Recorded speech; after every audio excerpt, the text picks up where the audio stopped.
Olivia Mason loved watching the stars. As a teacher who studied space at a small college, she often went camping alone in the mountains. She liked the quiet and the clear view of the night sky. This weekend was no different as she set up her tent in the Adirondack Mountains, far from city lights. The night was cool and foggy. Olivia sat by her small fire, drinking hot tea and looking up at the few stars she could see through the mist. She was writing notes about star patterns when she heard it, a strange sound cutting through the quiet forest. It was like nothing she had ever heard before, a high-pitched whine followed by a series of pops and a loud crash. The ground shook. Birds flew from trees. Olivia stood up quickly, almost spilling her tea. The sound had come from deeper in the forest, maybe half a mile away. Most people would have run the other way or called for help. But Olivia was too curious for her own good. "Hello?" she called out, grabbing her flashlight and backpack. "Is anyone hurt?" Only the normal sounds of the forest answered her. Olivia bit her lip, thinking, it could be a small plane crash. Someone might need help. She couldn't just sit there and do nothing. Olivia followed the direction of the sound, using her flashlight to find a path through the trees. The fog made it hard to see far ahead. After 20 minutes of careful walking, she smelled something strange, like metal burning and a sweet scent she couldn't name. Then she saw it. Through a clearing in the trees was something that made her stop and stare. It wasn't a plane. It wasn't anything made on Earth. A small ship about the size of a bus had crashed into the forest floor. It had dug a long path through the dirt before stopping against a large rock. The ship was unlike anything Olivia had ever seen, smooth and curved like a teardrop with no visible windows. Its surface was a dark blue metal that seemed to shift colors when her flashlight beam moved across it.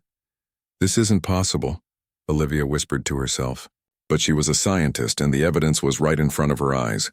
As she got closer, she saw that part of the ship was damaged, with a tear in the metal skin. Something was leaking out, a blue liquid that glowed softly in the dark. Olivia carefully stepped around it, not knowing if it was dangerous. A soft hissing sound came from the ship, and a section of the smooth hull slid open. Olivia jumped back, her heart racing. She should run, she thought. This was beyond anything she was prepared for. But then she saw a hand reach out from the opening, a blue hand with long fingers. A body fell from the ship opening and landed with a thud on the ground. Olivia's scientific caution fought with her human kindness. Something was hurt. Slowly, she approached the figure on the ground. In the beam of her flashlight, she could see it was shaped like a human woman, but not human at all. The being had blue skin that seemed to shimmer with tiny lights like stars under the surface. She was tall and thin, with strange marks on her face that looked like small gems embedded in her skin. She wore what looked like armor, a fitted suit of metal plates that covered her body. The armor was beautiful but damaged. It had burn marks and was covered in dirt and a dark purple substance that Olivia guessed might be blood. The alien, Olivia couldn't think of any other word for her, was breathing but unconscious. A cut on her forehead leaked the same purple fluid that stained her armor. "I must be crazy," Olivia said to herself as she checked the alien for other injuries. The being looked fragile despite the armor, and Olivia couldn't leave her there in the cold night. With great effort, Olivia managed to drag the alien away from the crashed ship. She was worried it might explode or that someone else might come looking for it. Her small cabin was a mile away, and it took Olivia almost 2 hours to get the alien there, stopping often to rest. Once inside her cabin, Olivia laid the alien on her bed. The blue-skinned woman was still breathing but hadn't woken up. Olivia cleaned the cut on her head and checked for other injuries. The armor seemed to be protecting her well, but it was filthy with dirt, purple blood, and some black oily substance. "I should clean this," Olivia said, carefully removing pieces of the armor. It was surprisingly light and seemed to release easily under her fingers, as if it knew it was being helped. Piece by piece, Olivia removed the armor and carried it outside to the small stream behind her cabin. The night was cold, and her hands ached as she dipped the armor into the clear water and gently scrubbed away the grime. The metal began to glow softly as it became clean, revealing beautiful patterns etched into its surface. When the armor was clean, Olivia brought it back inside and hung it near the fireplace to dry. She then turned her attention back to the alien, who still hadn't moved. Olivia covered her with a blanket and sat in a chair nearby, watching and waiting. Hours passed. Olivia dozed off in her chair and woke with a start when she heard movement. The alien was sitting up in the bed, her silver eyes wide open and staring at Olivia. "You're awake," Olivia said softly, trying to sound calm. "I found you in the woods. Your ship crashed." The alien didn't respond. Her eyes moved around the cabin, taking everything in. Then she saw her armor hanging by the fire. Her whole body went still. "I cleaned it," Olivia explained, pointing to the now gleaming armor. "It was covered in, well, I think it was blood and some kind of oil." The alien's silver eyes widened even more. She looked from the armor to Olivia and back again. Then, in perfect English that shocked Olivia, she whispered, "Do you know what that means?" Olivia shook her head, suddenly afraid she had done something wrong. "What you've done," the alien continued, her voice musical but serious. I was just trying to help," Olivia said. The alien stood up slowly. She was taller than Olivia by at least a foot. "By the ancient laws of the Valkyrie," she said, her voice both beautiful and grave, "you have claimed me as your bond warrior." She placed a hand on her chest. "I am Nixala of House Terrace, and my life now belongs to you." Olivia could only stare, her mouth open in shock. Her simple act of kindness had just changed her life in ways she couldn't begin to understand. Olivia stared at the blue-skinned alien standing in her cabin. The words bond warrior echoed in her mind. "I don't understand," Olivia said. "What is a bond warrior? And how do you speak English?" Nixala walked to the fireplace and touched her clean armor with gentle fingers. "We study all Earth languages before we come here. As for bond warrior," she turned to face Olivia, "my people, the Valkyrie, have many old traditions. One of the most sacred is the cleaning of a warrior's armor by another. It is an act that creates a bond between two people. It is only done by those who pledge their lives to each other." "But I didn't know," Olivia said quickly. "I was just trying to help." "The meaning of the act does not change because you did not know," Nixala replied. "The armor itself recognizes the one who cares for it. There are tiny machines in the metal that now know your touch. They have changed to match you." Olivia sat down feeling dizzy. "So what does this mean exactly?" "It means I am sworn to protect you, to fight for you, to give my life for yours if needed." Nixala's face showed no emotion, but her silver eyes seemed to shine brighter. "I am now your shield and your sword." "That's extreme," Olivia said. "Where I come from, people just say thank you." For the first time, Nixala's face softened. "Where I come from, words are cheap. Actions show truth." Olivia was about to reply when a high-pitched sound filled the cabin. Nixala quickly moved to a small device attached to her belt.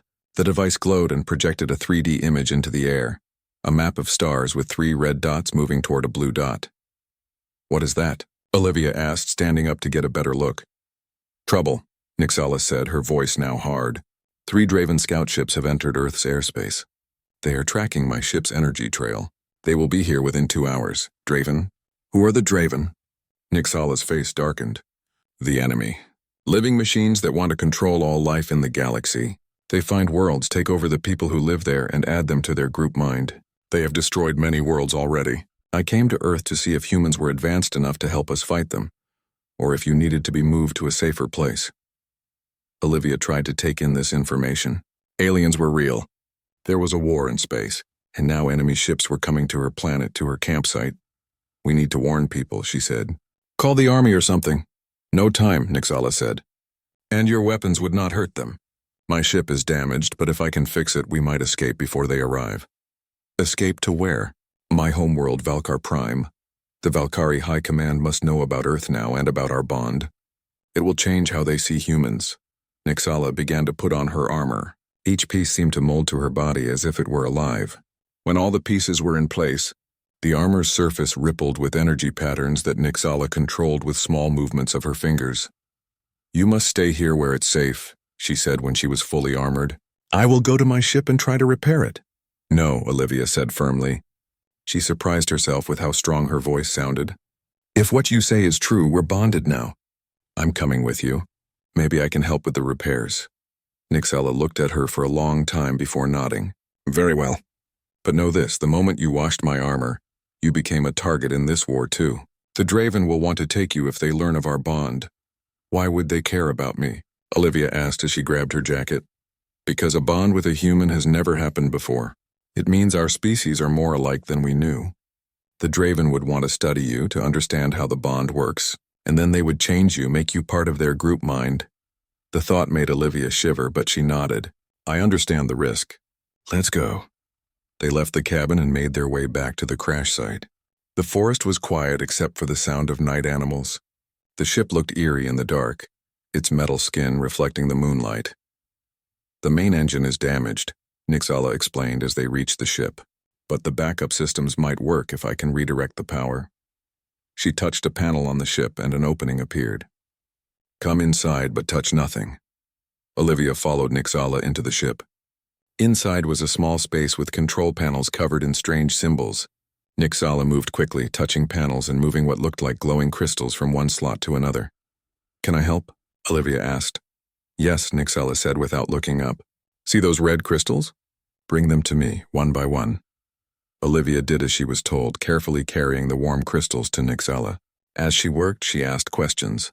How long has this war been going on? What you would call 50 Earth years, Nixala replied.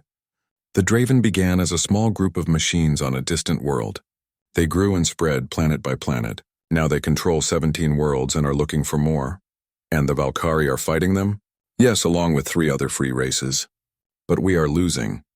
The Draven grow stronger with each world they take. And now they have found Earth. Why would they want Earth? Olivia asked.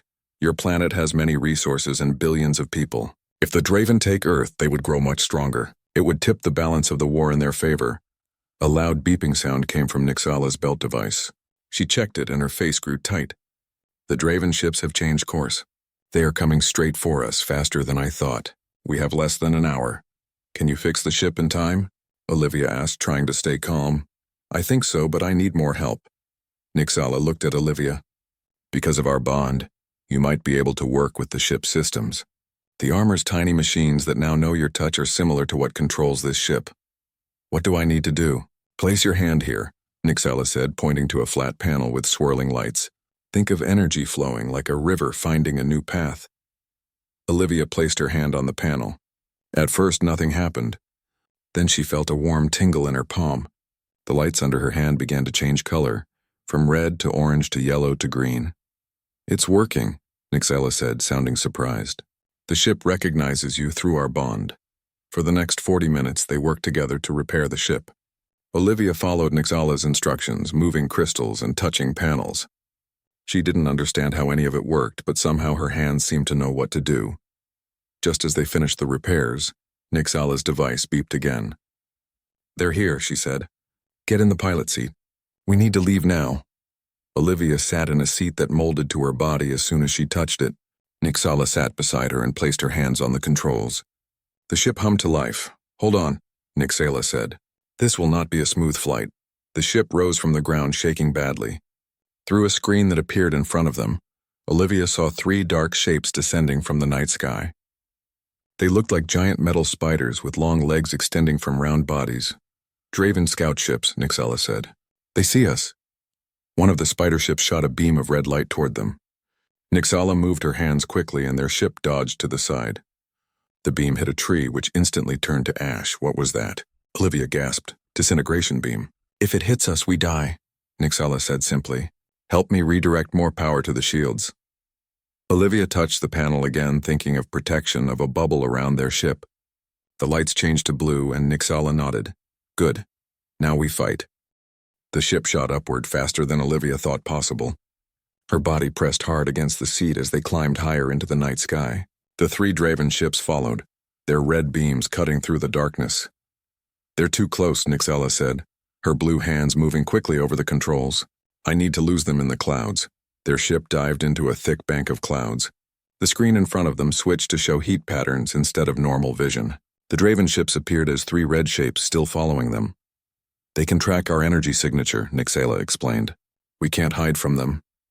Then we fight, Olivia said, surprising herself with her courage. Nixala glanced at her with something like respect in her silver eyes. Yes, we fight. This ship has weapons, but they're weak after the crash. I'll try to take out at least one of them. She pressed a series of symbols on the control panel. The ship shuddered and a blue beam shot out from somewhere beneath them.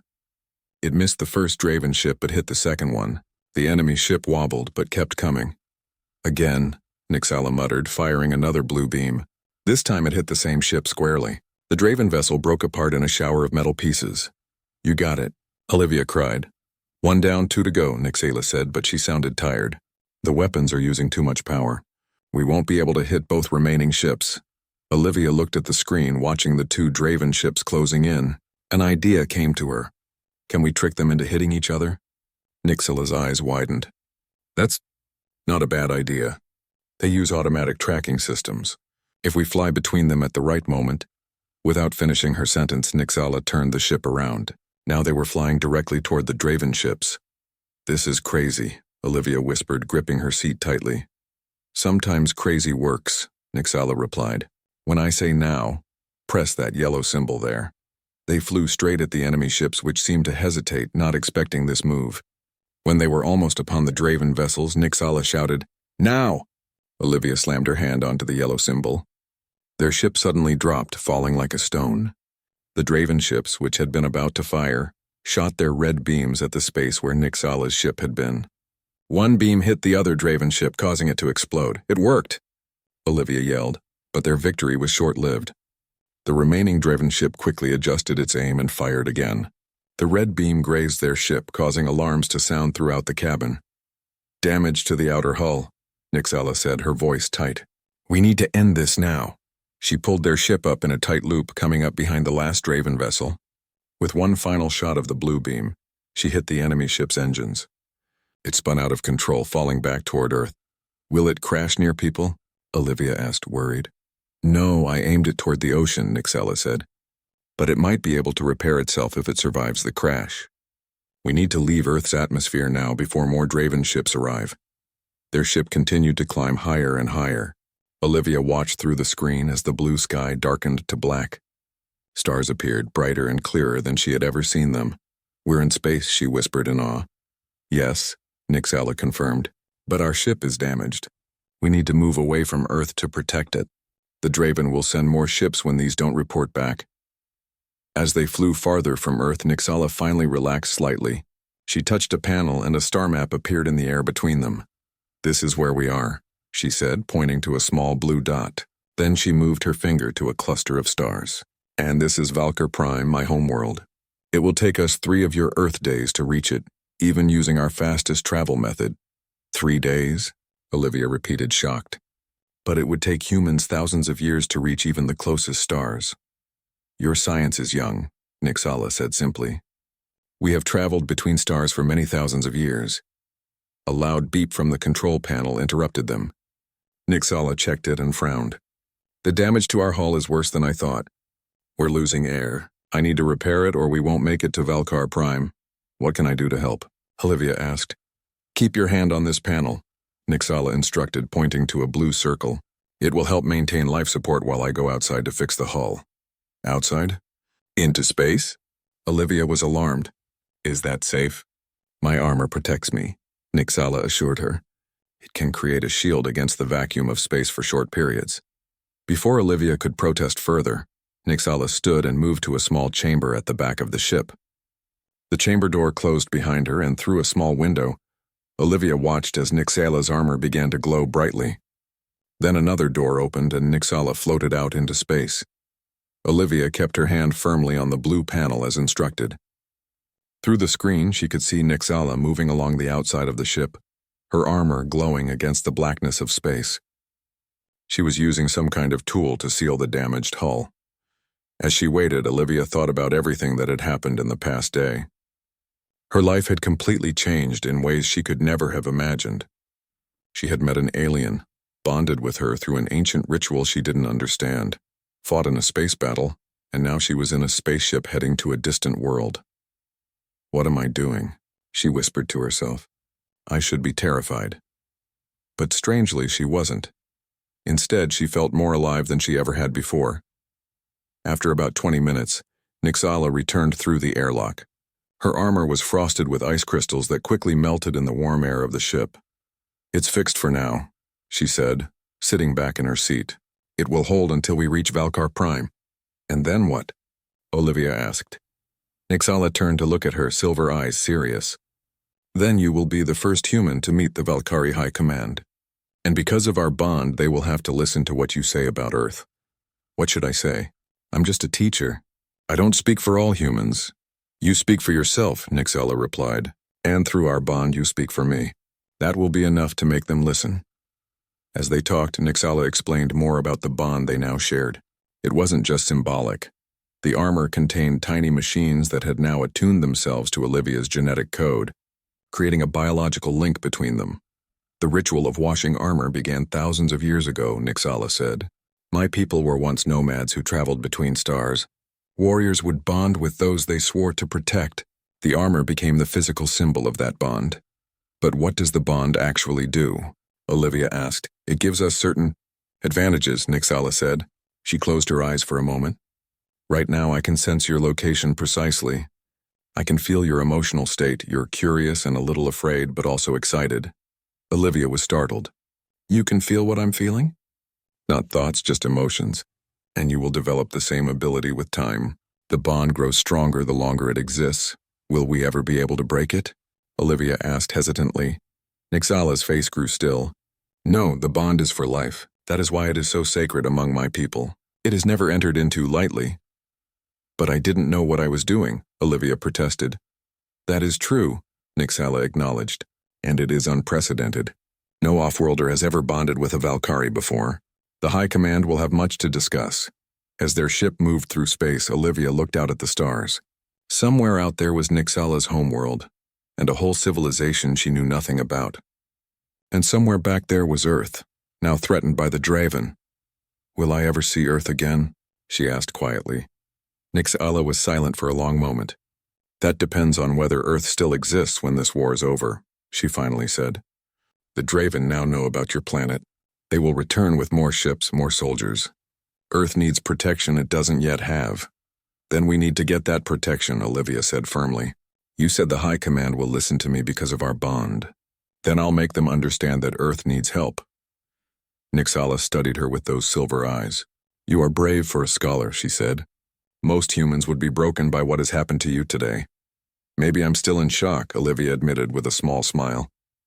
But I've spent my life studying the stars, wondering if we were alone in the universe. Now I know we're not. I can't go back to my old life pretending I don't know what's out there. The 3 days in space passed quickly. Olivia spent most of her time learning about Valkyrie culture from Nixalla. The blue-skinned warrior was patient with her questions, explaining things as if to a child, which sometimes annoyed Olivia, but mostly fascinated her. So all Valkyrie are warriors? She asked as they shared a meal of strange but tasty food from the ship's stores. No, Nixalla replied. We have 5 castes, warriors, builders, thinkers, healers, and leaders. But all receive basic combat training because of the war. And which are you? I am of the warrior caste, obviously, Nixalla said with a hint of pride. My family, House Terrace, has produced warriors for 16 generations. And the armor? Does everyone have armor like yours? No. Only warriors who have proven themselves in battle receive living armor. Nixalla touched her chest plate gently. The armor is alive in a way. It grows and changes with its wearer. It is part of us. On the 3rd day, Nixalla pointed to the view screen. Look, we approach Valkar Prime. Olivia gazed at the screen in wonder. A beautiful planet hung in space before them. It was mostly blue like Earth, but with swirls of purple and green across its surface. Around the planet were dozens of enormous structures that looked like giant crystals floating in space. What are those? Olivia asked, pointing to the crystal structures. Our cities, Nixalla said. Long ago, we moved most of our civilization off the planet's surface to protect Valkar Prime's natural beauty. Each crystal city houses millions of Valkyrie. Their ship moved toward one of the largest crystal cities. As they got closer, Olivia could see that the crystal was actually a complex structure of metal and a clear material like glass. Inside were buildings, gardens, and what looked like parks with trees. It's beautiful, she whispered. This is Crystal Haven, the seat of the High Command, Nixalla explained. We will be met by guards when we dock. Stay close to me. No human has ever set foot here before. Their ship entered a large opening in the Crystal City and landed in a vast docking bay. Other ships of various sizes were parked nearby, most larger and more impressive than their small damaged scout ship. Ready? Nixalla asked as she stood up. Olivia nodded, though her heart was racing. She was about to become the first human to set foot on an alien world. Or at least an alien space city. The ship's door opened and they stepped out. The air in the docking bay smelled sweet, like flowers Olivia couldn't name. The gravity felt slightly lighter than Earth's, making her feel bouncy as she walked. As Nixala had predicted, they were immediately surrounded by Valkyrie guards. They looked similar to Nixala, blue-skinned and tall, but their armor was white instead of the blue-gray of Nixala's suit. One guard stepped forward. "Commander Nixala of House Terrace, you failed to report. Explain yourself and the presence of this being." "Captain Delnor, I request an immediate audience with the High Command," Nixala replied formally. "My mission was compromised. Earth is now known to the Draven, and I have formed a bond with this human, Olivia Mason." The guard named Delnor looked shocked, his silver eyes widening. "A bond with an off-worlder? Impossible. See for yourself," Nixala said, removing her chest plate and turning it over. Olivia couldn't see anything special, but Delnor clearly could. He looked from the armor to Olivia and back again, his face showing disbelief. "The armor has attuned to her genetic pattern," he said slowly. "How did this happen?" "She washed my armor without knowing our customs," Nixala explained. "The bond formed naturally. It is as strong as any I have seen." Delnor was silent for a moment, then nodded sharply. "The High Command must be informed immediately. Follow me, both of you." They were led through the Crystal City. Olivia tried not to stare, but it was difficult. Everything was both alien and beautiful. The buildings were made of the same crystal-like material as the city itself, with smooth curves instead of sharp angles. Plants with leaves in shades of blue, purple, and silver grew everywhere, and the Valkyrie themselves stopped to stare at Olivia as she passed, their silver eyes curious or suspicious. "They've never seen a human before," Nixala said quietly. "You are as strange to them as they are to you." After walking for about 20 minutes, they reached an enormous building at the center of the city. It was shaped like a perfect dome, with what looked like real stars twinkling in its ceiling. "The Hall of Command," Delnor announced. "Wait here." He went inside, leaving them with the other guards. Olivia shifted nervously from foot to foot. "What will happen now?" she asked Nixala. "The High Command will decide what to do about our bond and about Earth," Nixala replied. "Be honest with them. They value truth above all else." After a few minutes, Delnor returned. "They will see you now," he said, his voice formal. Inside the dome building was a large circular room. 5 older Valkyrie sat in high chairs arranged in a semicircle. Their skin was a deeper blue than Nixala's, almost purple in places, and their armor was so ornate it appeared to be made of living light, shifting and changing as they moved. "Commander Nixala of House Terrace," one of them spoke, a female with elaborate markings across her face. "You were sent to assess Earth as a potential ally or evacuation site. Instead, you return bonded to a human and with news that the Draven have found Earth. Explain yourself." Nixala bowed deeply. "High Commander Solaria, my ship was damaged entering Earth's atmosphere. I crashed in a remote area and was injured. This human, Olivia Mason, found me and helped me. While I was unconscious, she washed my armor, not knowing the significance of the act. When I awoke, the bond had already formed." The 5 members of the High Command looked at each other, their faces showing varying degrees of shock and concern. "This is unprecedented," said another member, a male with a scar across his blue face. "No off-worlder has ever bonded with a Valkyrie warrior." "And yet it has happened, Kelvan," Solaria said. She turned her silver eyes to Olivia. "Human, step forward." Olivia did as she was told, trying to stand straight and look confident. "I am Olivia Mason," she said clearly. "I'm a teacher of astronomy from Earth. I found Nixala after her ship crashed and tried to help her. I didn't know that washing her armor would create a bond between us." "And yet the bond is real," Solaria said. "Our sensors confirm it. The armor has accepted you. This changes everything." "How so?" asked another High Commander, this one female with silver markings instead of the usual gold. "If a human can bond with Valkyrie armor, then our species are compatible at a fundamental level we never suspected," Solaria explained. "The bond ritual is sacred and ancient. The armor responds only to those who are, at their core, similar to us." The implications of this seemed to stun the High Command into silence. Finally, Kelvan spoke again. "What of the Draven? You say they have found Earth?" Nixala nodded. 3 scout ships tracked my damaged vessel. We destroyed them, but not before they could send data back to their fleet. The Draven now know of Earth's location and its resources. This is grave news, Celaria said. Earth, with its billions of inhabitants, would be a significant prize for the Draven. If they assimilate humanity into their collective, the balance of power would shift dramatically against us. Earth needs protection, Olivia said boldly. All eyes turned to her and she swallowed hard but continued. My people don't know about the Draven or the war.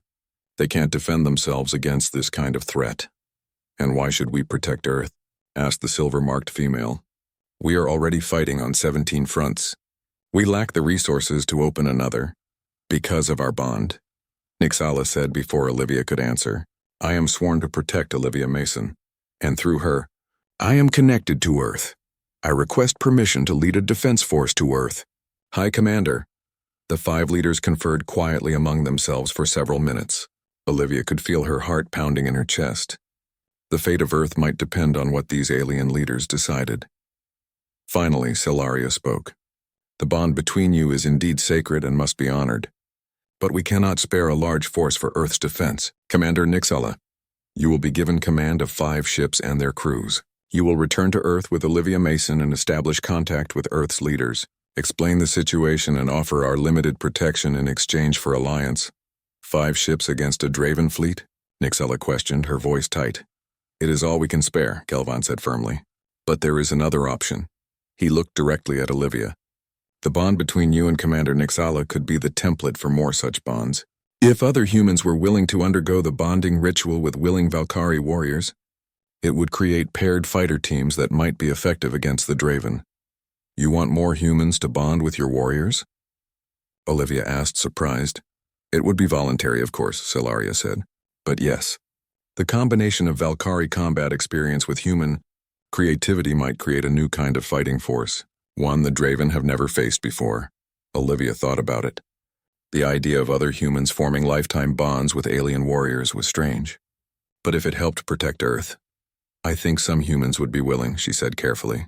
But they would need to understand exactly what the bond means. Of course, Celaria agreed. You will help explain it to them as you have experienced it firsthand. The return to Earth took only 2 days. Olivia and Nixala traveled in the lead ship, a sleek vessel much larger than the scout ship they had escaped in.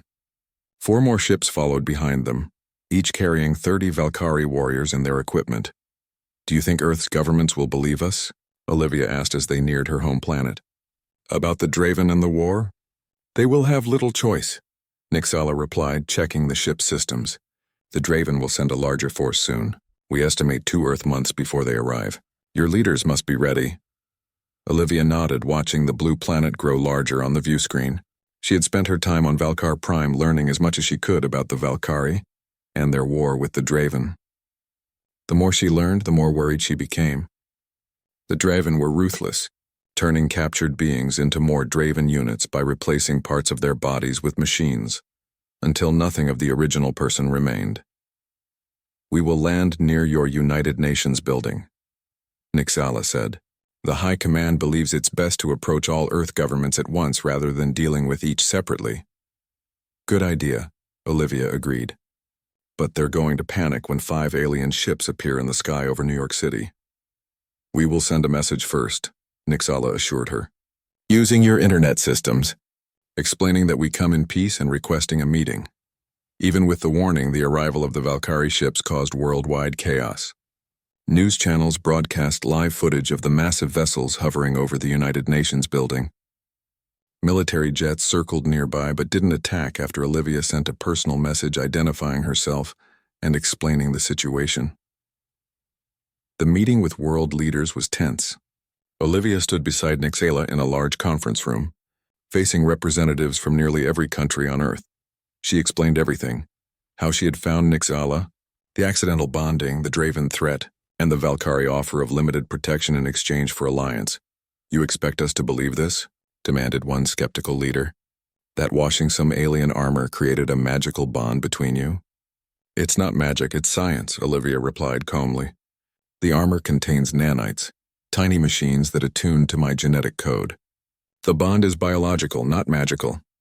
And this bond is why these Valkyrie are willing to help us, asked another leader. Partly, Nixala answered, her musical voice causing many in the room to stare. The bond between myself and Olivia Mason proves that humans and Valkyrie are compatible at a fundamental level. We believe this compatibility can be the foundation of a powerful alliance. An alliance against these Draven you speak of, said a third leader, but we have only your word that such a threat exists. In answer, Nixala activated a small device that projected a 3D image in the center of the room. It showed footage of a Draven attack on another world, buildings crumbling, strange mechanical creatures capturing people, and the horrible process of converting them into more Draven units. The room fell silent. The Draven will arrive at Earth in approximately 60 of your days, Nixala continued when the footage ended. The 5 ships we brought cannot stop them alone. But together, with your weapons and our technology, we might have a chance. And this bonding program you propose? Asked a female leader. You want our people to bond with your warriors? Yes, Olivia said. The bond creates a unique connection. Bonded pairs can sense each other's emotions and locations. They can work together in ways that unbonded fighters can't. The High Command believes that human Valkyrie pairs might be effective against the Draven in ways that neither species alone has been. It would be entirely voluntary, Nixala added. Both the human and the Valkyrie must agree to the bond, and once formed, it cannot be broken. Discussions continued for days. Some leaders were skeptical, others terrified, a few hopeful about the possibilities of alien alliance. In the end, the threat of the Draven convinced even the most doubtful. Earth would ally with the Valkyrie. The bonding program began a week later. Volunteers from militaries around the world were screened and matched with willing Valkyrie warriors. The ritual was formalized. The human would carefully wash the Valkyrie's armor while both recited words of commitment.